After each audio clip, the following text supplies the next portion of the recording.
Burn, witch. Burn. Written by Abraham Merritt, narrated by Edward E. French. Chapter 10. A Doll Kills.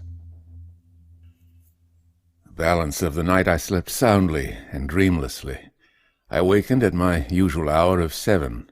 The guards were alert. I asked if anything had been heard from McCann, and they answered no. I wondered a little at that, but they did not seem to think it out of the ordinary. Their reliefs were soon due, and I cautioned them to speak to no one but McCann about the occurrences of the night, reminding them that no one would be likely to believe them if they did. They assured me earnestly that they would be silent.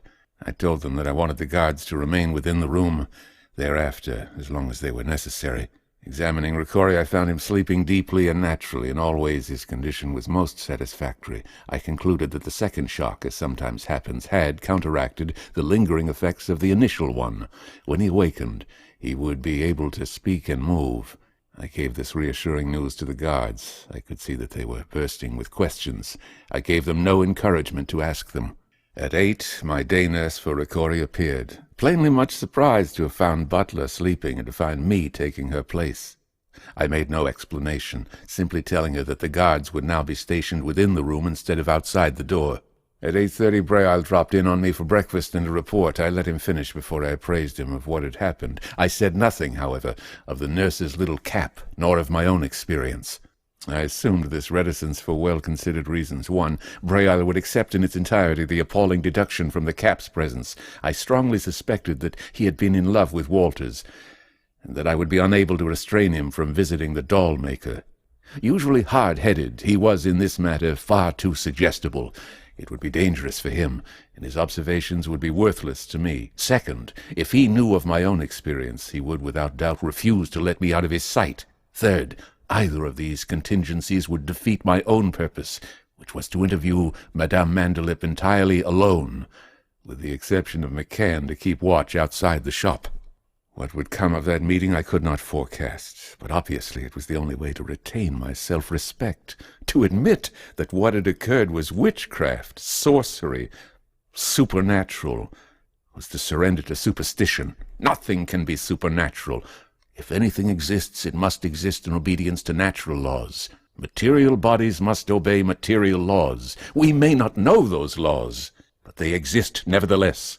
If Madame Mandelip possessed knowledge of an unknown science, it behooved me, as an exemplar of known science, to find out what I could about the other, especially as I had recently responded so thoroughly to it, that I had been able to outguess her in her technique, if it had been that, and not a self-induced illusion, gave me a pleasant feeling of confidence. At any rate, meet her I must.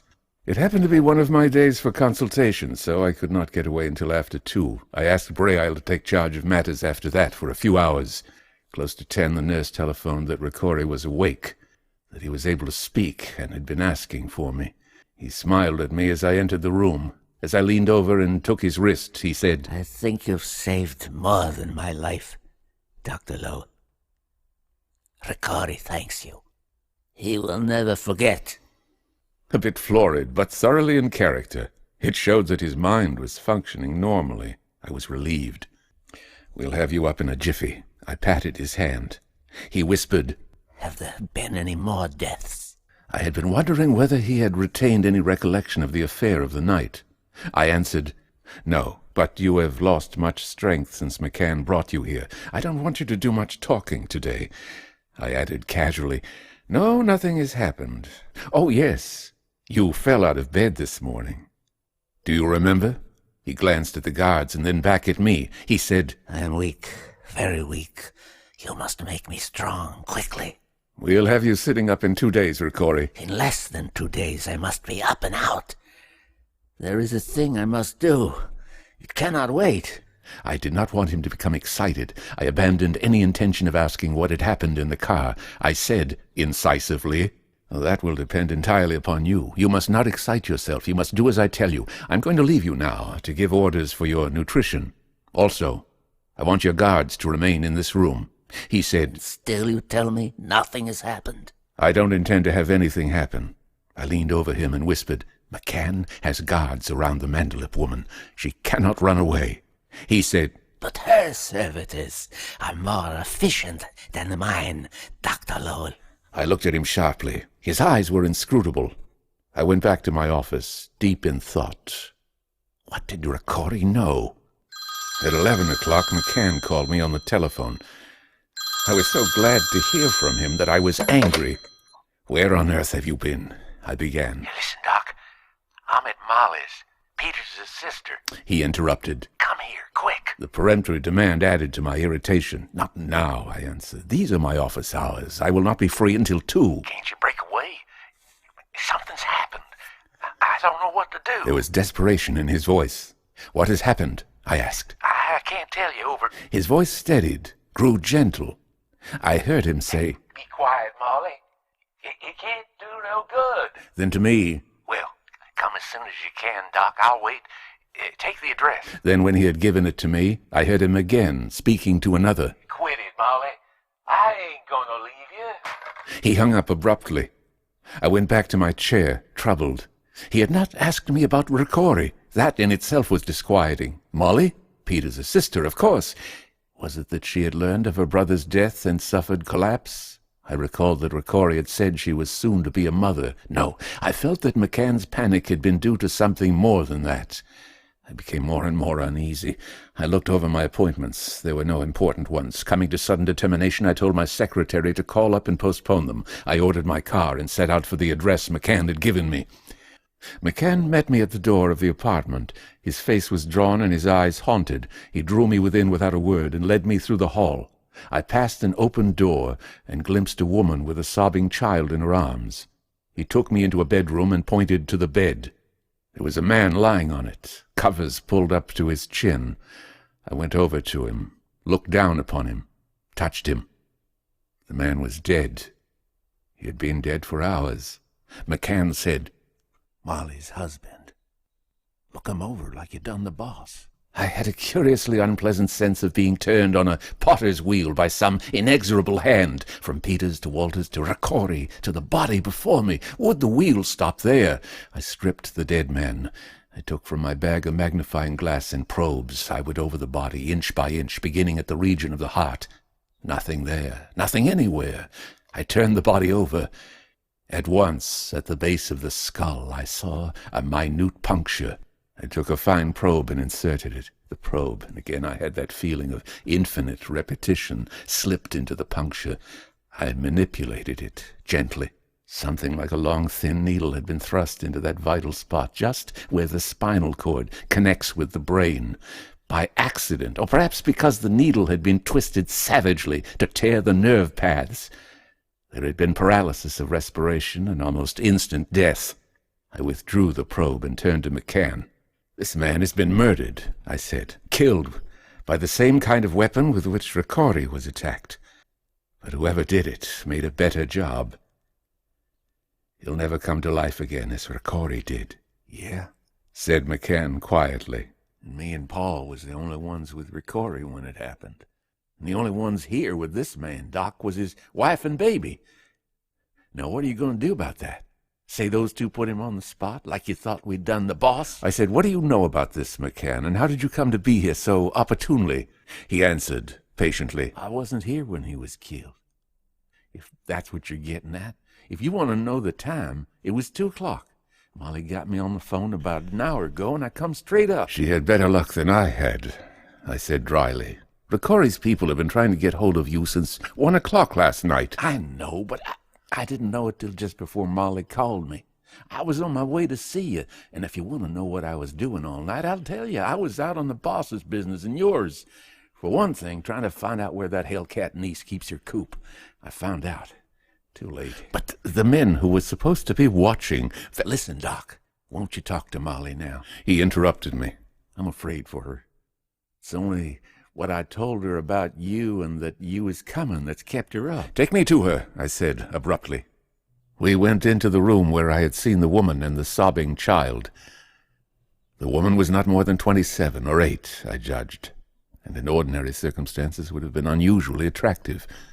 Now her face was drawn and bloodless. In her eyes, horror and a fear on the very borderline of madness.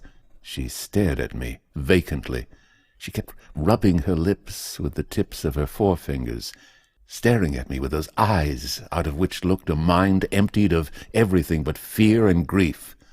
The child, a girl of no more than 4, kept up her incessant sobbing. McCann shook the woman by the shoulder. "Snap out of it, Molly," he said, roughly, but pityingly, too. "Here's the doc." The woman became aware of me abruptly. She looked at me steadily for slow moments, then asked, less like one questioning than one relinquishing a last thin thread of hope, "Is he dead?" She read the answer on my face. She cried, "Oh, Johnny, Johnny boy, dead." She took the child up in her arms. She said to it, almost tranquilly, "Johnny boy has gone away, darling. Daddy has had to go away. Don't cry, darling. We'll soon see him." I wished she would break down, weep, but that deep fear which never left her eyes was too strong. It blocked out all normal outlets of sorrow. Not much longer, I realized, could her mind stand up under that tension. "McCann," I whispered, "say something, do something to her that will arouse her. Make her violently angry or make her cry. I don't care which." He nodded. He snatched the child from her arms and thrust it behind him. He leaned his face close to the woman's. He said brutally, "Come clean, Molly." "Why did you kill John?" For a moment the woman stood, uncomprehending. Then a tremor shook her. The fear vanished from her eyes, and fury took its place. She threw herself upon McCann, fists beating at his face. He caught her, pinioned her arms. The child screamed. The woman's body relaxed. Her arms fell to her sides. She crumpled to the floor, her head bent over her knees. And tears came. McCann would have lifted, comforted her. I stopped him. Let her cry. It's the best thing for her. And after a while she looked up at McCann and said, shakily, "You didn't mean that, Dan?" He said, "No, I know you didn't do it, Molly. But now you've got to talk to the doc. There's a lot to be done." She asked, normally enough now, "Do you want to question me, Doctor? Or shall I just go on and tell you what happened?" McCann said, "Tell him the way you told me. Begin with the doll." I said, "That's right. You tell me your story. If I have any questions, I'll ask them when you are done." She began. "Yesterday afternoon, Dan here came and took me out for a ride. Usually John did not get home until about 6. But yesterday he was worried about me and came home early, around 3. He liked Dan and urged me to go. It was a little after 6 when I returned. 'A present came for the kid while you were out, Molly,' he said. 'It's another doll. I'll bet Tom sent it. Tom is my brother.' There was a big box on the table, and I lifted the lid. In it was the most lifelike doll imaginable, a perfect thing, a little girl doll, not a baby doll, but a doll like a child about 10 or 12 years old, dressed like a schoolgirl, with her books strapped, and over her shoulder, only about 1 foot high, but perfect, the sweetest face, a face like a little angel, John said. And it was addressed to you, Molly. But I thought it was flowers and opened it. Looks as though it could talk, doesn't it? I'll bet it's what they call a portrait doll. Some kid posed for that, all right." At that, I was sure Tom had sent it, because he had given little Molly one doll before, and a friend of mine who's dead gave her one from the same place, and she told me the woman who made the dolls had gotten her to pose for one. So, putting this together, I knew Tom had gone and gotten little Molly another. But I asked John, wasn't there a note or a card or anything in it? He said, "No." "Oh, yes, there was one funny thing. Where is it? I must have stuck it in my pocket." He hunted around in his pockets and brought out a cord. It had knots in it, and it looked as if it was made of hair. I said, "I wonder what Tom's idea was in that." John put it back in his pocket, and I thought nothing more about it. Little Molly was asleep. We put the doll beside her, where she could see it when she woke up. When she did, she was in raptures over it. We had dinner, and Molly played with the doll. After we put her to bed, I wanted to take it away from her, but she cried so we let her go to sleep with it. We played cards until 11, and then made ready for bed. Molly is apt to be restless, and she still sleeps in a low crib, so she can't fall out. The crib is in our bedroom, in the corner beside one of the 2 windows. Between the 2 windows is my dressing table, and our bed is set with its head against the wall opposite the windows. We both stopped and looked at Molly, as we always did. She was sound asleep, with the doll clasped in one arm, its head on her shoulder. John said, "Lord, Molly, that doll looks as alive as the baby. You wouldn't be surprised to see it get up and walk. Whoever posed for it was some sweet kid." And that was true. It had the sweetest, gentlest little face. And oh, Dr. Lowell, that's what helps make it so dreadful, so utterly dreadful. I saw the fear begin to creep back into her eyes. McCann said, "Buck up, Molly." I tried to take the doll.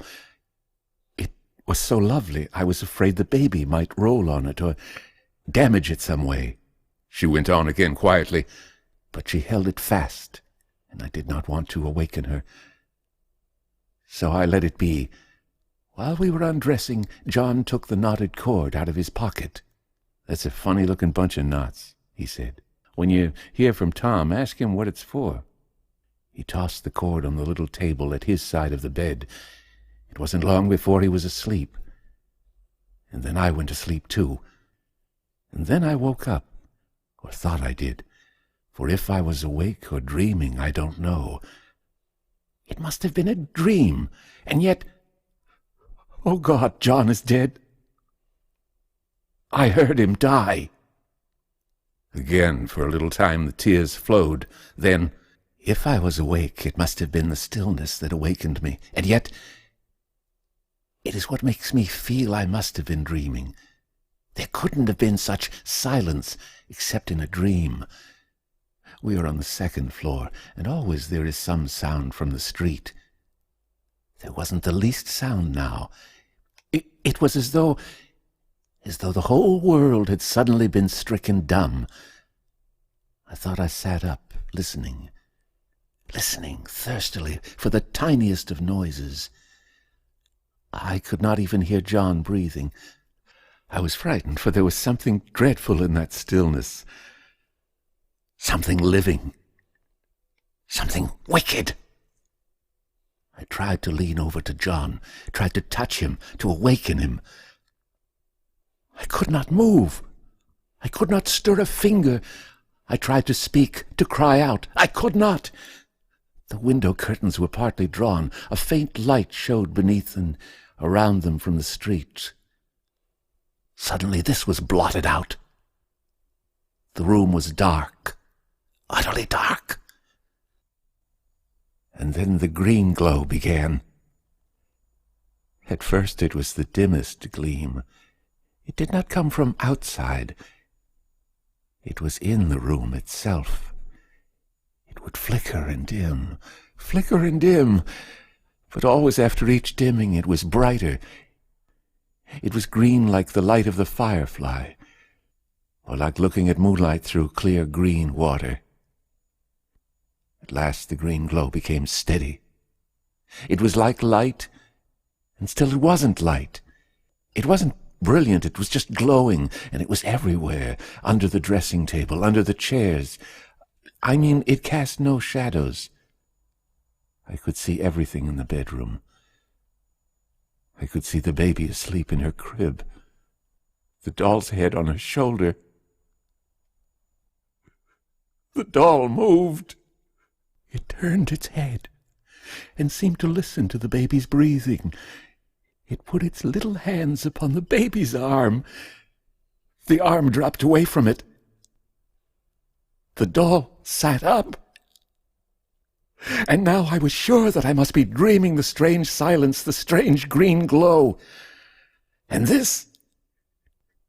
The doll clambered over the side of the crib and dropped to the floor. It came skipping over the floor toward the bed like a child, swinging its school books by their strap. It turned its head from side to side as it came, looking around the room like a curious child. It caught sight of the dressing table and stopped, looking up at the mirror.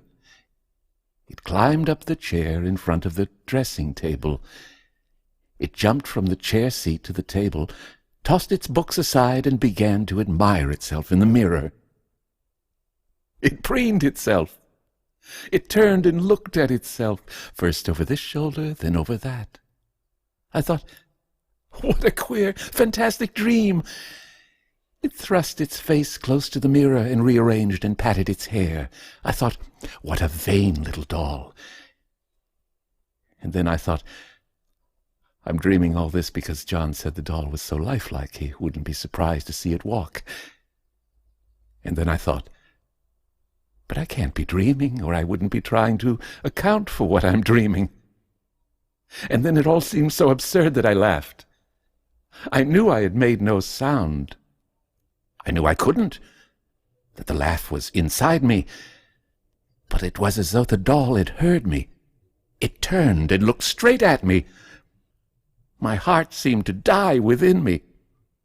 I've had nightmares, Dr. Lowell, but never in the worst of them did I feel as I did when the doll's eyes met mine. They were the eyes of a devil.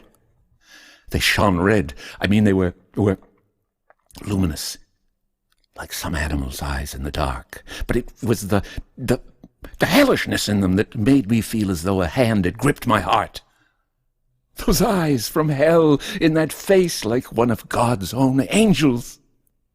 I don't know how long it stood there, glaring at me, but at last it swung itself down and sat on the edge of the dressing table, legs swinging like a child's, and still with its eyes on mine. Then slowly, deliberately, it lifted its little arm and reached behind its neck.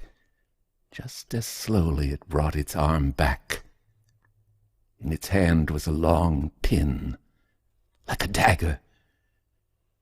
It dropped from the dressing table to the floor. It skipped toward me and was hidden by the bottom of the bed. An instant, and it had clambered up the bed and stood, still looking at me with those red eyes, at John's feet. I tried to cry out, tried to move, tried to arouse John. I prayed, "Oh God, wake him up. Dear God, wake him!" The doll looked away from me. It stood there looking at John. It began to creep along his body, up toward his head. I tried to move my hand, to follow it. I could not. The doll passed out of my sight. I heard a dreadful sobbing groan. I felt John shudder, then stretch and twist. I heard him sigh. Deep, deep down, I knew John was dying, and I could do nothing. In the silence, in the green glow, I heard something like the note of a flute from the street beyond the windows. There was a tiny scurrying.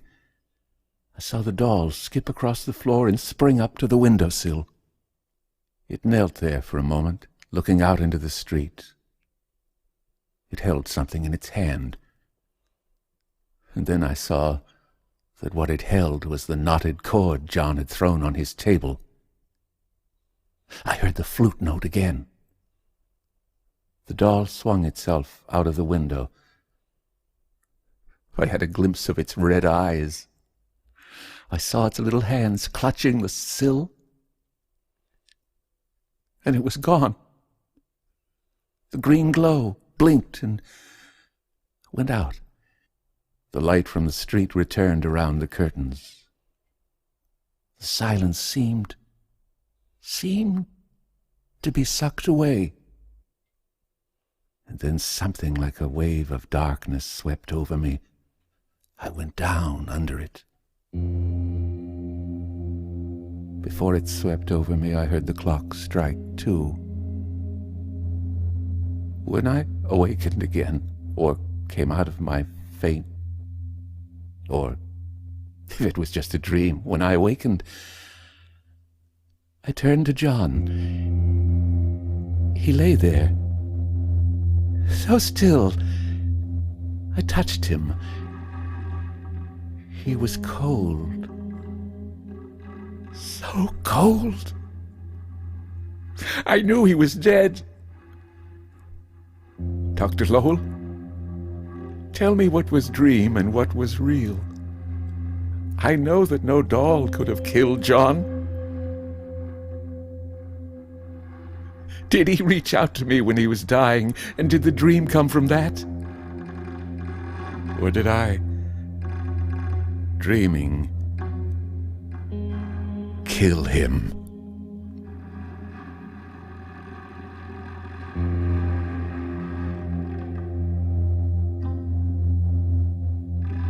You have been listening to Burn, Witch, Burn, written by Abraham Merritt. Edward E. French speaking. A copyright exists on all recordings issued by Edward E. French. Any unauthorized broadcasting, public performance, copying, or re-recording of these audiobooks in any manner whatsoever will constitute an infringement of such copyright. Editing, alteration, copying, or redistribution inconsistent with copyright laws is prohibited, whether by digital, electronic, or other means. Links may be used, provided that full and clear credit is given to Edward E. French with appropriate and specific direction to the original content. Direct inquiries regarding this recording to Edward E. French at email edwardfrench06@hotmail.com. Subscribe to the Fiction Fantastique channel www.youtube.com/FrenchEdward06.